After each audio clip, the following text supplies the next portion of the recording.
வணக்கம் மக்களே, நான் தான் உங்கள் மாடி தோட்டம். நம்ம பேஜை சப்ஸ்கிரைப் பண்ணிட்டு இந்த வீடியோ பிடிச்சிருந்த ஒரு சின்ன லைக் மட்டும் கொடுத்துருங்க மக்களே. என்ன அந்த விஷயம் அப்படின்னு கேட்டிங்கன்னா, இந்த திருநீற்று பச்சிலை நம்ம ஏற்கனவே இதுக்கு நிறைய வீடியோலாம் போட்டிருக்கோம். இப்போ எதுக்கு இந்த ஸ்பெசிஃபிக்காக இந்த வீடியோ போடுறோம்னா, இந்த வெயில் காலத்தில் தண்ணி அதிகமாக தவிக்கும். நமக்கு எங்கே போனாலும் வெளியே வெயில் அலைஞ்சிட்டு வந்தோடனே தண்ணி தவிக்கும். அது ஜில்னஸாக இருக்கணும் நம்ம எதிர்பார்ப்போம்.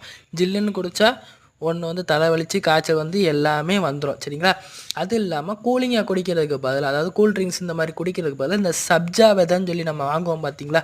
அது வாங்காமல் நம்ம வீட்டிலேயே செடியாக போடும். சின்ன செடியை வச்சா போதும், இது குபுன்னு பெருசாக வந்துடுது. இந்த அந்த மொட்டு மாதிரி மேலே இருக்குது பார்த்தீங்களா? இதழ் சின்ன சின்னதாக இருக்குது பார்த்தீங்களா? பூ மாதிரி வருது பார்த்தீங்களா? அதை வெட்டி வெயிலில் காய போட்டு அதுலேருந்து எடுத்த சப்ஜா விதையை எடுத்து நம்ம குடிச்சிட்டு வந்தோம்னு வச்சுக்கோங்களேன், உடம்புக்கு அவ்வளோ குளிர்ச்சிங்க. ட்ரை பண்ணி பாருங்கள். தேவையில்லாத அனாவசிய பொருள் சாப்பிடாம இந்த மாதிரியும் நேச்சுரலாக சாப்பிட்டு பாருங்கள். உடம்புக்கு ரொம்ப ரொம்ப குளிர்ச்சி மக்களே. நன்றி, வணக்கம்.